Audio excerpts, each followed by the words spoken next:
page 194, reading comprehension, unseen, page 195. As comprehension test is an exercise in original composition, it reveals whether students have an intelligent understanding of an unknown passage. This test is a way of finding out the meaning of a given passage through questions and answers. যেহেতু comprehension test মৌলিক কোনো রচনার অনুশীলন, সেই জন্য এই পরীক্ষার দ্বারা ছাত্রছাত্রীদের কোনো অজানা প্যাসেজ সম্পর্কে বুদ্ধিদীপ্ত বোধ আছে কি না বোঝা যায়। প্রশ্নোত্তরের মাধ্যমে কোনো অজানা প্যাসেজের অর্থ খুঁজে বের করার পরীক্ষা হলো এটি। Some essential guidelines for comprehension of an unknown passage. 1. The text or the passage should be thoroughly studied. প্যাসেজটা খুঁটিয়ে খুঁটিয়ে পড়তে হবে।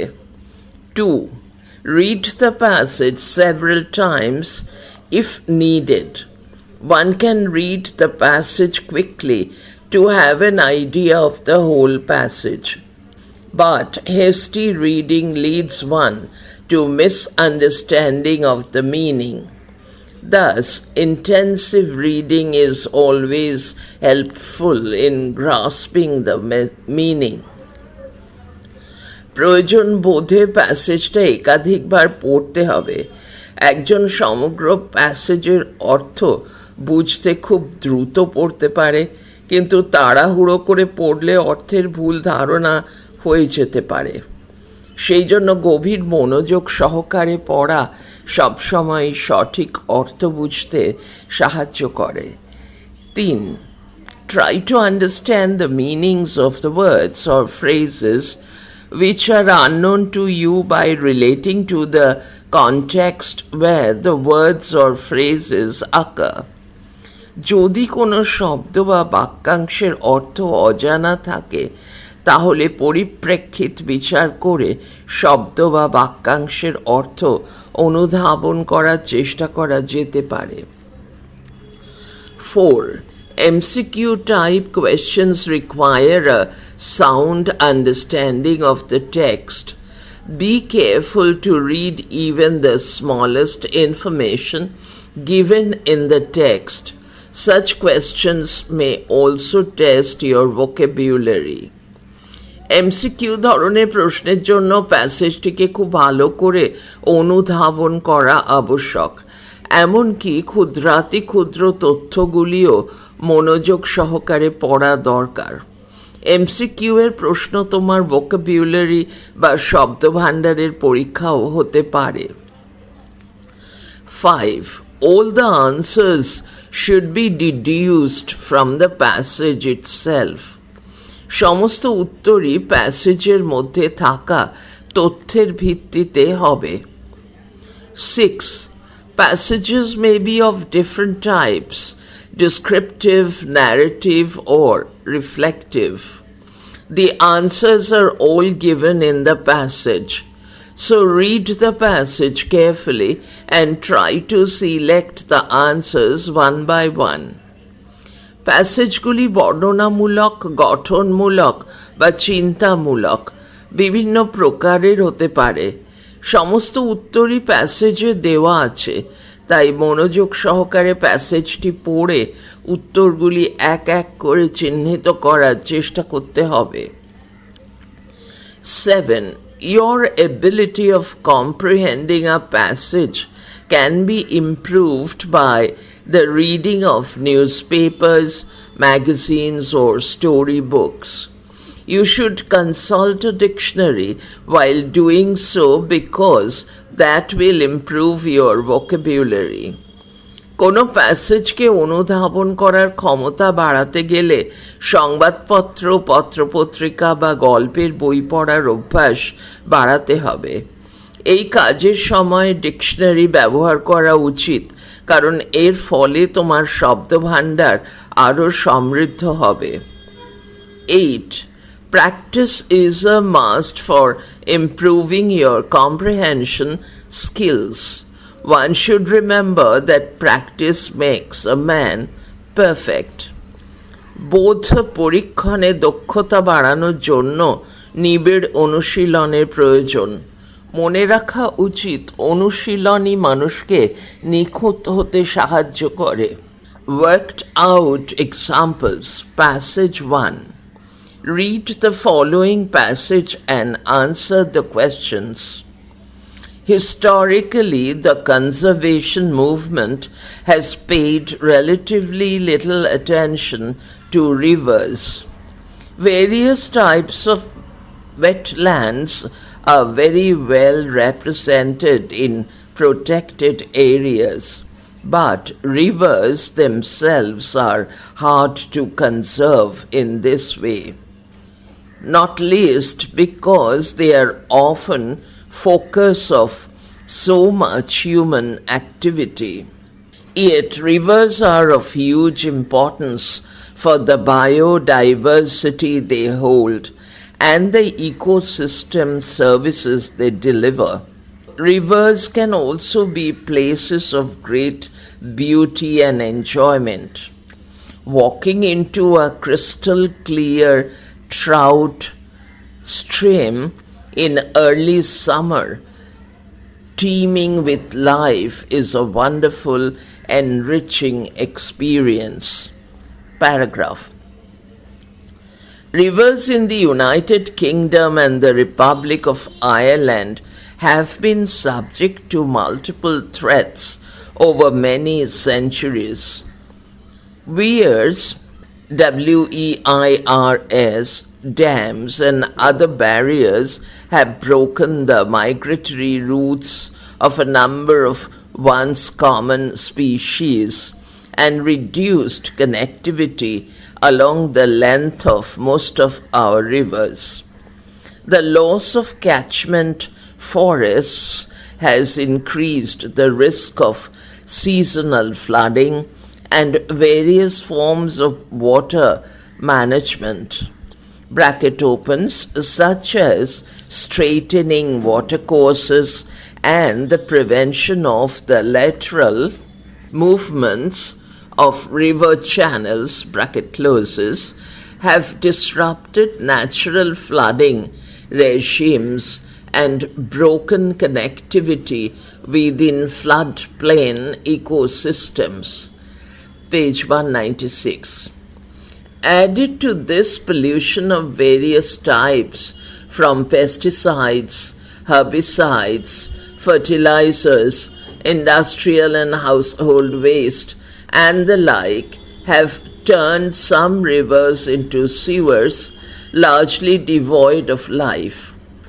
Rivers are unfortunately also particularly at risk from damaging invasive species such as American signal crayfish and American mink. The Himalayan balsam along many of our river banks might look beautiful, but it has become a monoculture in many places, reducing the natural diversity of plant life. Source: River Restoration and Biodiversity, Stop, IUCN. Choose the correct alternative. 1. Walking along a crystal clear trout system in early summer, teeming with life, is a wonderful and enriching experience. 2. What has turned some rivers into sewers largely devoid of life? C. All of these. A. Pollution of various types. B. Pesticides and herbicides. C. Fertilizers, industrial and household waste. D. All of these. Answer: all of these. 3. Rivers in the following countries have been subject to multiple threats. B. The United Kingdom and the Republic of Ireland. 4. Which one is not a damaging invasive species? D. Native or natural fish of a river. 5. Rivers are of huge importance because of D. All of the above. A. The biodiversity they hold. B. The ecosystem services they deliver. C. Great beauty and source of enjoyment. Passage 2. Read the following passage and answer the questions. In a hole in the ground there lived a hobbit, Hobbit. Not a nasty, dirty, wet hole filled with the ends of worms and an oozy smell, nor yet a dry, bare, sandy hole with nothing in it to sit down on or to eat. It was a hobbit hole, and that means comfort. Paragraph. It had a perfectly round door like a porthole, painted green, with a shiny yellow brass knob in the exact middle. The door opened on to a tube-shaped hole like a tunnel. A very comfortable tunnel without smoke, with panelled walls and floors, tiled and carpeted, provided with polished chairs and lots of pegs for hats and coats. The hobbit was fond of visitors. The tunnel wound on and on, going fairly but not quite straight into the side of the hill. The hill, as all the people for many miles round called it, and many little round doors opened out of it, first on one side and then on another. No going upstairs for the hobbit. Bedrooms, bathrooms, cellars, pantries, lots of these. Wardrobes. He had whole rooms devoted to clothes. Kitchens, dining rooms, all were on the same floor and on the same passage. The best rooms were all on the left-hand side, going in, for these were the only ones to have windows, deep-set round windows looking over his garden and meadows beyond, sloping down to the river. Paragraph. This hobbit was a very well-to-do hobbit, and his name was Baggins, Baggins, B capital.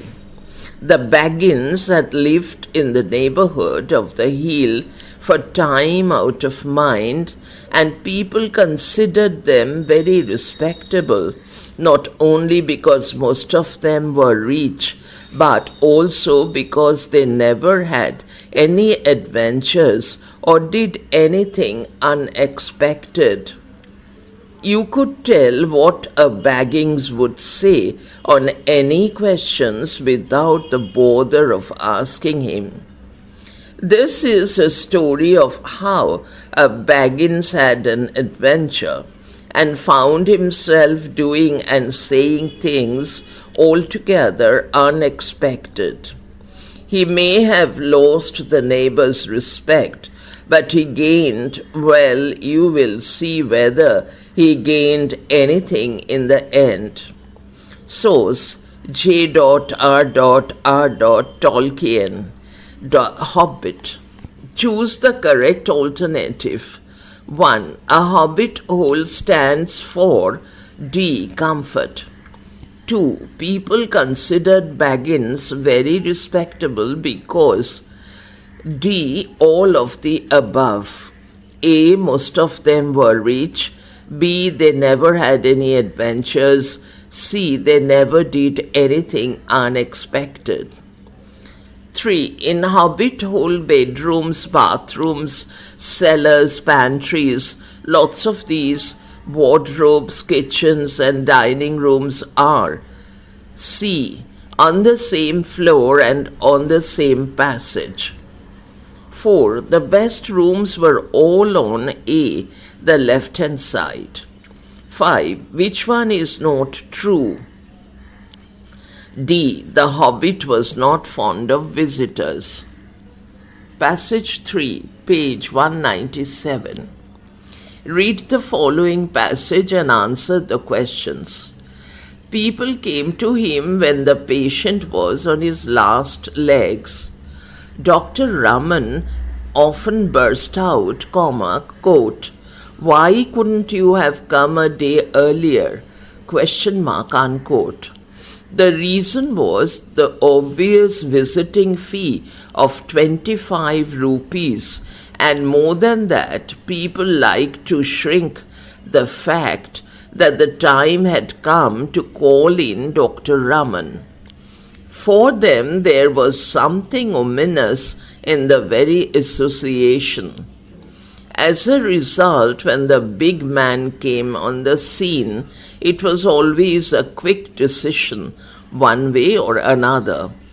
There was no scope or time for any kind of wavering or whitewashing. Paragraph.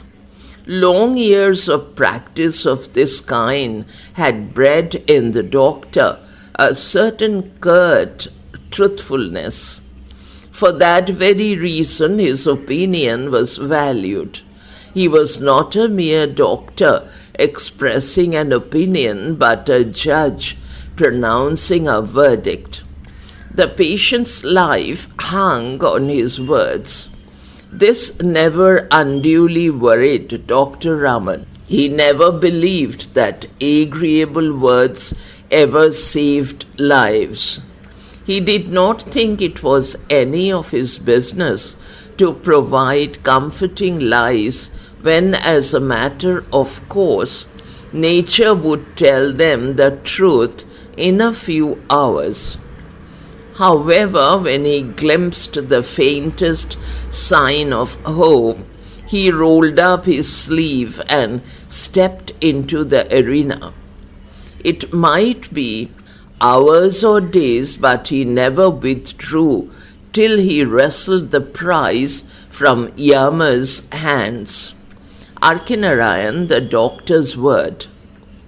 Choose the correct alternative. 1.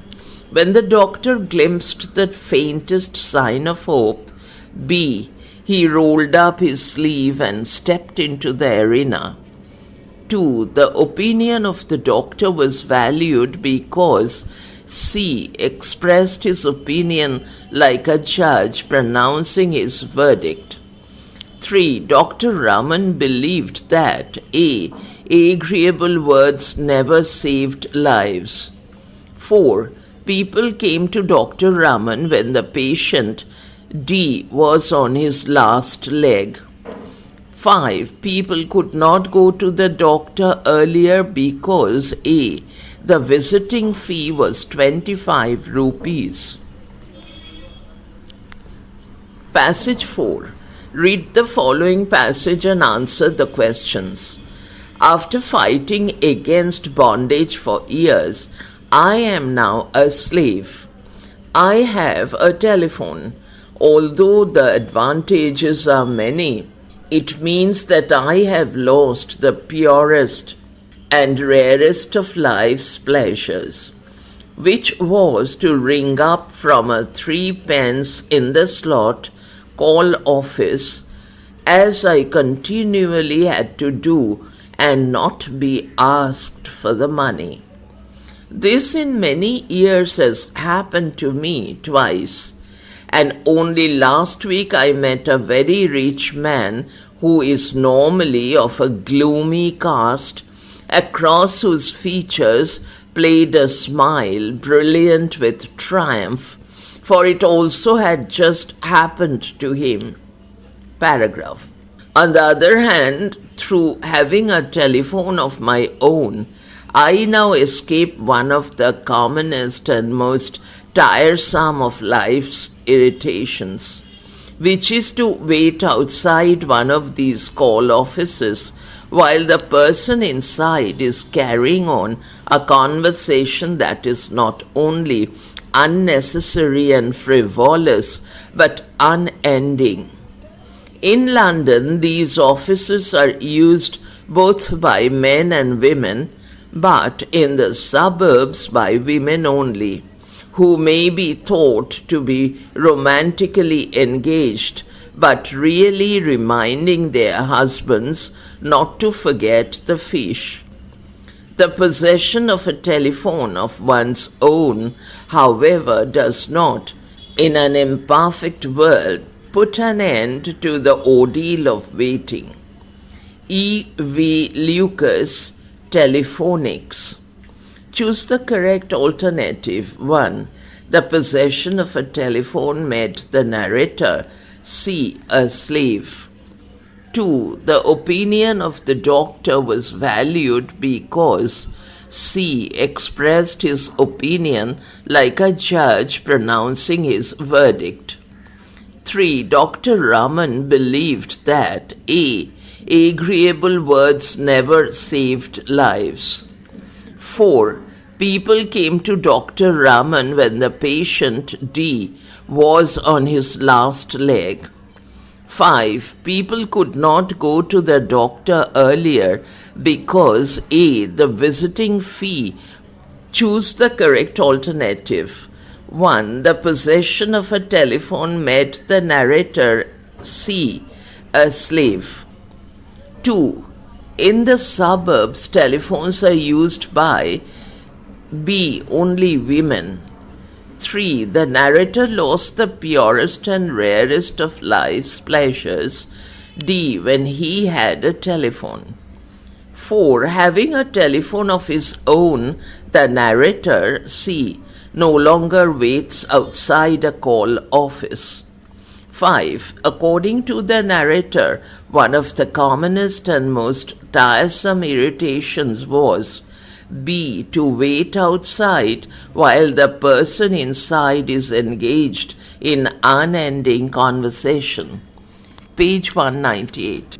Read the following passage and answer the questions. Passage 5. When a tiger that has not been disturbed leaves his kill out in the open, it can be assumed that he is lying up close at hand to guard the kill from vultures and other scavengers. The fact that I could not see the tiger did not mean that he was not lying somewhere close by. Paragraph. Tigers are troubled by flies and do not lie long in one position.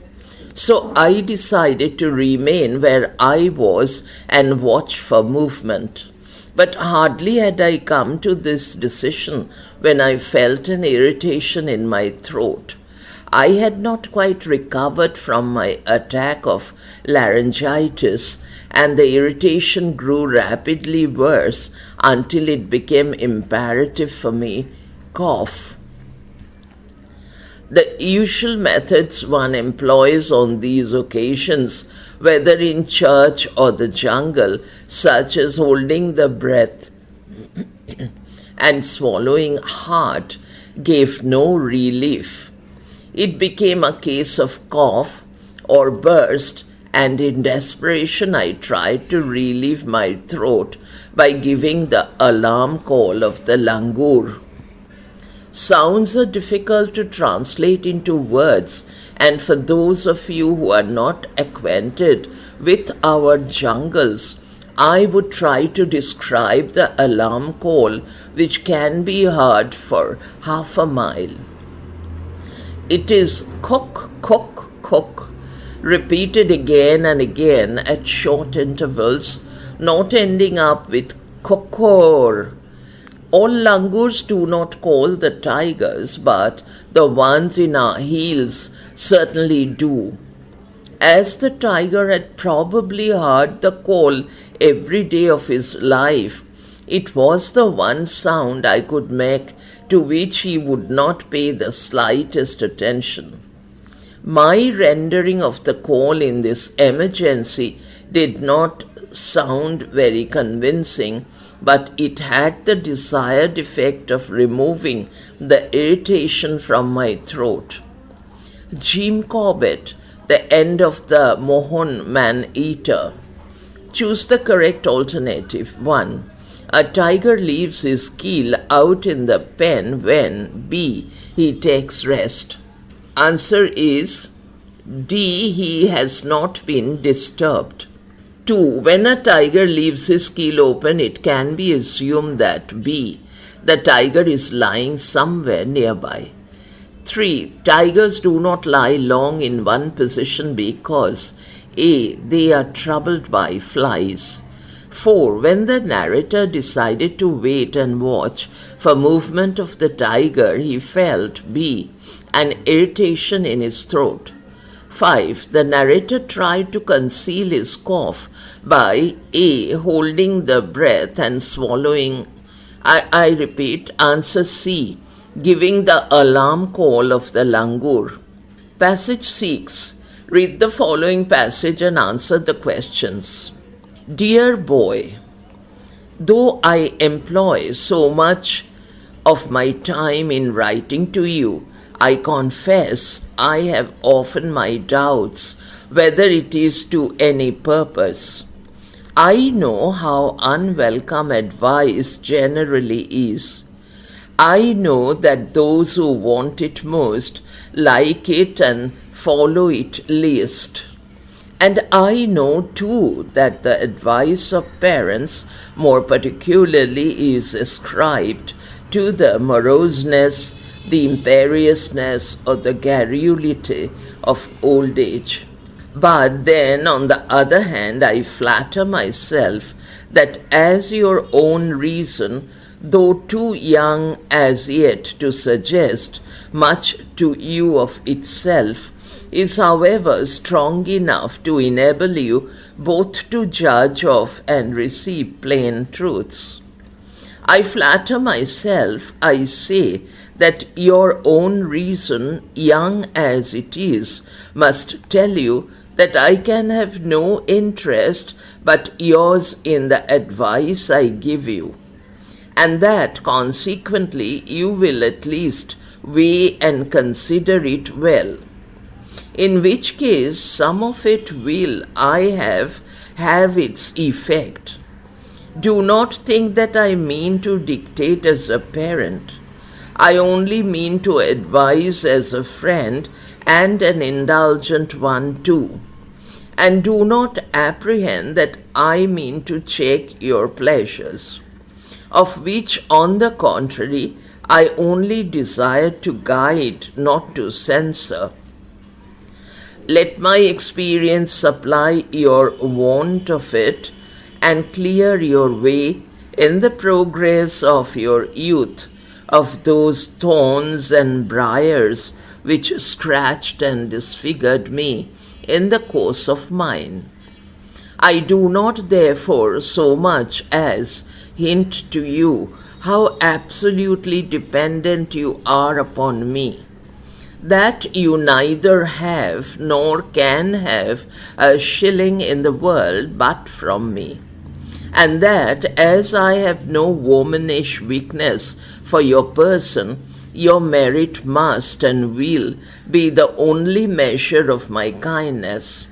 I say I do not hint these things to you, because I am convinced that you will act right upon more noble and general principles. I mean for the sake of doing right and out of affection and gratitude to me. Lord Chesterfield, letters to his son. Choose the correct alternative. 1. The author employs much of his time in writing to A, his son. 2. According to the writer, advice is B, generally unwelcome. 3. In the opinion of the writer, the advice of parents is regarded as D, all of the above. A, the moroseness of old age. B, the imperiousness of old age. C, the garrulity of old age. D, all of the above. Page 199. 4. The author wants C. To advise him as a friend. 5. The only measure of the author's kindness should be D. The boy's merit. Passage 7. Read the following passage and answer the questions. Do not imagine that the knowledge which I recommend to you is confined to books, pleasing, useful, and necessary as that knowledge is. But I comprehend in it the great knowledge of the world, still more necessary than that of books. In truth, they assist one another reciprocally, and no man will have either perfectly who has not both. The knowledge of the world is only to be acquired in the books and not in a closet. Books alone will never teach it you, but they will suggest many things to your observations upon mankind when compared with those which you will find in books will help to fix the true point. Paragraph. To know mankind well requires full as much attention and applications as to know books, and it may be more sagacity and discernment. I am at this time acquainted with many elderly people who have all passed their whole lives in the great world, but with such levity and inattention that they know no more of it now than they did at 15. You must look into people as well as at them. Almost all people are born with all the passions to a certain degree, but almost every man has a prevailing one to which the others are subordinate. Search every one for that ruling passion.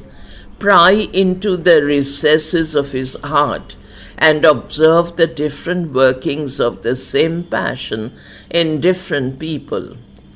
And when you have found out the prevailing passion of any man, remember never to trust him where that passion is concerned. Lord Chesterfield, Letters to his Son. Choose the correct alternative. 1. Lord Chesterfield advises his son to depend on C. Both books and knowledge to be acquired only in the world. 2. Bookish knowledge and knowledge to be acquired in the world. A. Assist one another reciprocally. 3. The true point can be lived by A. Comparing bookish knowledge with personal observations upon mankind. 4.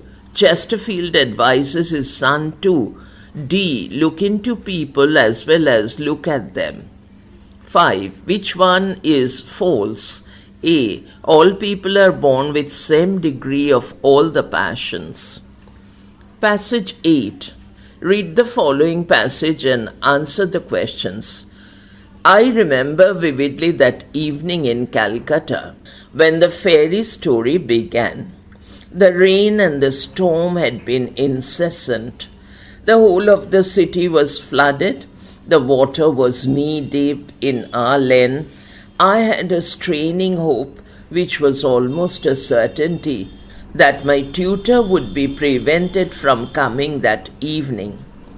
I sat on the stool in the far corner of the veranda, looking down the lane with a heart beating faster and faster. Every minute I kept my eye on the rain, and when I began to grow less, I prayed with all my might.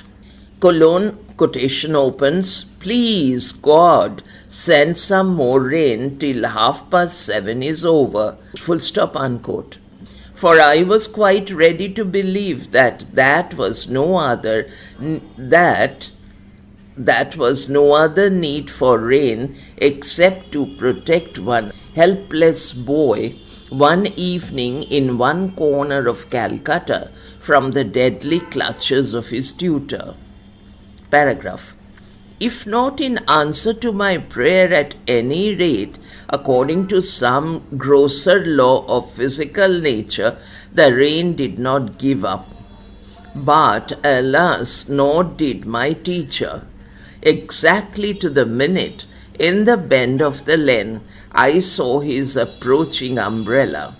The great bubble of hope burst in my breast, and my heart collapsed. Truly, if there is a punishment to fit the crime after death, then my tutor will be born as me, and I shall be born as my tutor. As soon as I saw his umbrella, I ran as hard as I could to my mother's room. Page 200. Mother dear, the tutor has come, and I have such a bad headache. Couldn't I have no lessons today? My mother said to me, all right, and turning to the servant added, tell the tutor that he can go back home. Rabindranath Tagore, once there was a king. Choose the correct alternative. 1. The narrator's heart collapsed because B. He saw the approaching umbrella of the tutor. 2. The narrator had a straining hope that his tutor would not come because A. Of violent storm and incessant rain. 3. Here the expression helpless boy refers to C. The narrator. 4. Which of the following expressions show that the tutor was strict? D. Deadly clutches. 5. When the narrator saw the approaching umbrella of the tutor, C. He ran to his mother. Passage 9. Read the following passage and answer the questions. Throughout my travels, I have been asked about the immediate need of India. And perhaps I would not do better than repeat this afternoon the answer I have given elsewhere in general terms. A proper religious spirit is the greatest and most immediate need. But I know that this is too general an answer to satisfy anybody, and it is an answer true for all time. What, therefore, I desire to say is that, owing to the religious spirit being dormant in us, we are living in a state of perpetual fear. We fear the temporal as well the spiritual authority. We dare not speak out our minds before our priests and our pandits. We stand in awe of the temporal power. I am not sure that in doing so we do a disservice to them and us. Neither the spiritual teachers nor our political governors could possibly desire that we should hide the truth from them. Lord Willingdon, speaking to a Bombay audience, has been saying recently that he had observed that we hesitated to say no when we really meant it, and advised his audience to cultivate a fearless spirit. Of course, fearlessness should never mean want of due respect or regard for the feelings of others. In my humble opinion, fearlessness is the first thing indispensable before we could achieve anything permanent and real. This quality is unattainable without religious consciousness. Let us fear God and we shall cease to fear man. If we grasp the fact that there is a divinity which protects us and guides us along the true path, it is clear that we shall cease to have any other fear on the face of the earth save the fear of God. Loyalty to the governor of governors supersedes all other loyalty and gives an intelligent basis to the latter.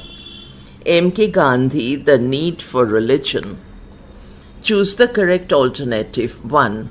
What, according to M.K. Gandhi, is the greatest and immediate need of India? B. A proper religious spirit to overcome perpetual fear.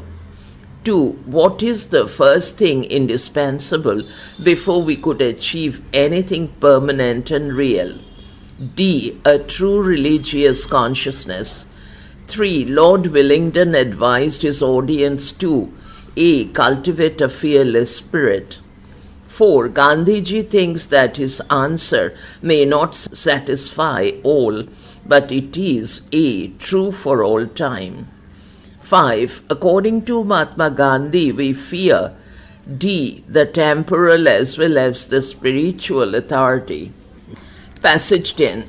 Read the following passage and answer the questions. Mere book reading will be of little help to you in afterlife. I know from correspondence with the students all over India what wrecks they have become by having stuffed their brains with information derived from a cartload of books. Some have become unhinged, others have become lunatics, some have been leading a life of helpless impurity. My heart goes out to them when they say that try as much as they might, they are what they are because they cannot overpower the devil.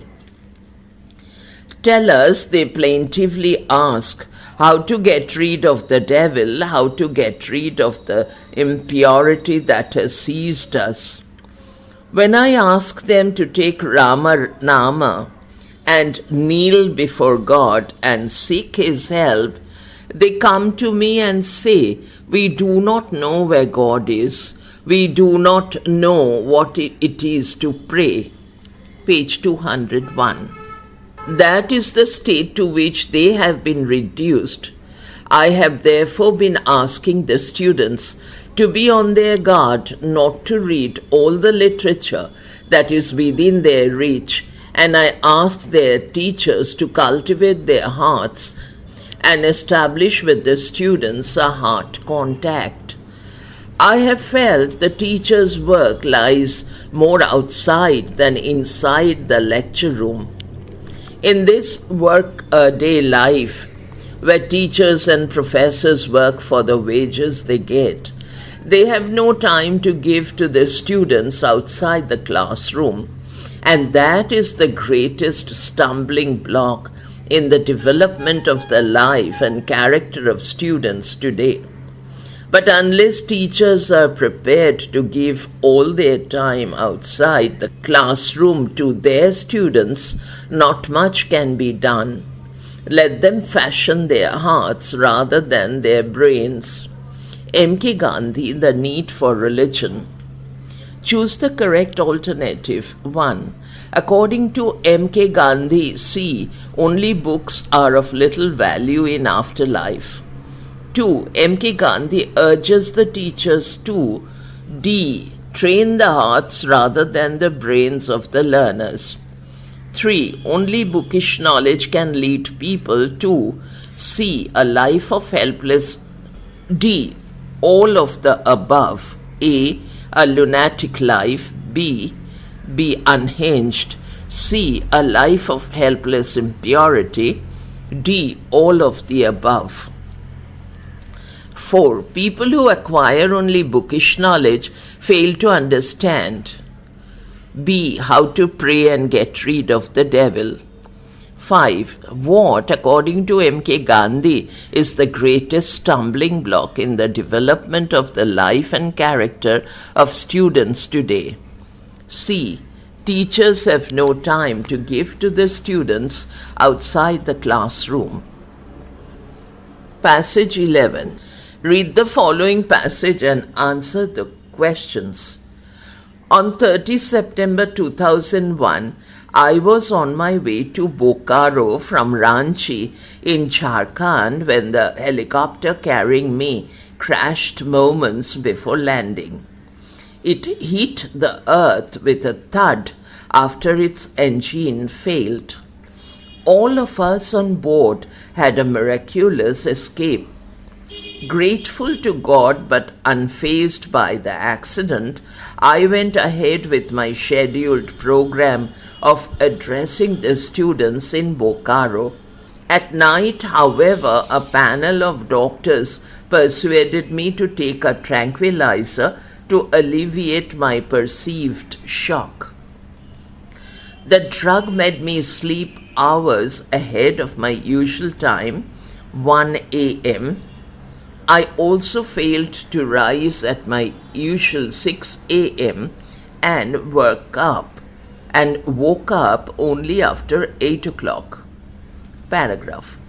It was, however, a disturbed sleep, and sometime in the middle of it I fell to thinking why the human race, the best of all of God's creations, was so deeply divided by violence. I imagined a conversation between 5 people who together symbolize the finest attributes of the human mind and whom I admire deeply. Through their conversation, I sought an answer. In this experience, much more intense and vivid than a dream, though for want of a better word, I shall term it that, I saw myself in a desert with miles of sand all around. There was a full moon and the desert was bathed in its light. 5 men, Mahatma Gandhi, Albert Einstein, Emperor Ashoka, Abraham Lincoln, and Caliph Omar, stood in a circle, their clothes ruffled by the wind. A.P.J. Abdul Kalam, Ignited Minds. Choose the correct alternative. 1. 5 people who took part in an imaginary conversation represent the finest qualities of the human mind. 2. The accident that A.P.J. Abdul Kalam mentions here took place on 30/09/2001. 3. The cause of the helicopter accident is C. Engine failure moments before landing. 4. At night, the doctors who attended A.P.J. Abdul Kalam advised him to take a tranquilizer, D. to alleviate his perceived shock. 5. In the dream, A.P.J. Abdul Kalam discovered himself in a sandy desert, bathed by B. a flood of moonlight. Page 202. Passage 12. Read the following passage and answer the questions. A sense of belonging to and responsibility for a place, the region in which we live, is not only important in helping us to define our individual, community, and cultural identities, it is also at the very heart of sustainability. Full stop. Intimate knowledge of the natural cycles, flora and fauna, and sensitivity to disturbance of the ecosystems in which we live used to be an important part of education. In many traditional societies, myths, legends, rituals, and ceremonies have served as a way to transmit this vital knowledge. Paragraph. We are in danger of losing humanity's collective inheritance of locally appropriate wisdom if we continue the current disregard of other ways of knowing but the rational and scientific, which has led to printing mistake, rationalization, centralization, and excessive specialization, and thus shaped our current reality. Paragraph. I should make it explicit at this point that I regard humanity's escapade into centralization and specialization not altogether as a mistake. The last 300 years have brought us a lot of knowledge, insight, inventions, and artistic achievements. Most people on Earth are now aware of the fact that they are living on a culturally and environmentally diverse planet. Paragraph. Unfortunately, the price for this awareness seems to have been that this diversity has decreased drastically since we started our explorations. Let me emphasize again, I am not advocating a return to an idealized past of local cultures, oblivious of the planetary scale and the diversity of other forms of human expression and ways of life. Note, this is an excerpt from my 2002 master's dissertation in holistic science at Schumacher College. Be mindful that I wrote this 15 years ago and enjoy. D.C. Wahal, W-A-H-L, Exploring Participation. Choose the correct alternative. 1. A sense of belonging to and responsibility for a place, the region in which we live. Answer D. All of the above. A. Defines our individual, community, and cultural identities. B. Is necessary for sustainable living. C. Is a part of our education. 2. Now we are in danger of losing. D. Humanity's collective inheritance of local knowledge. 3. Most people of the earth know that we are living in B. Culturally and environmentally diverse places. 4. People have witnessed a lot of knowledge, insight, inventions, and artistic achievements in the C. 3 centuries. 5. It is a matter of regret that since we started our explorations, the diversity has, C. decreased drastically. Text continued in next file.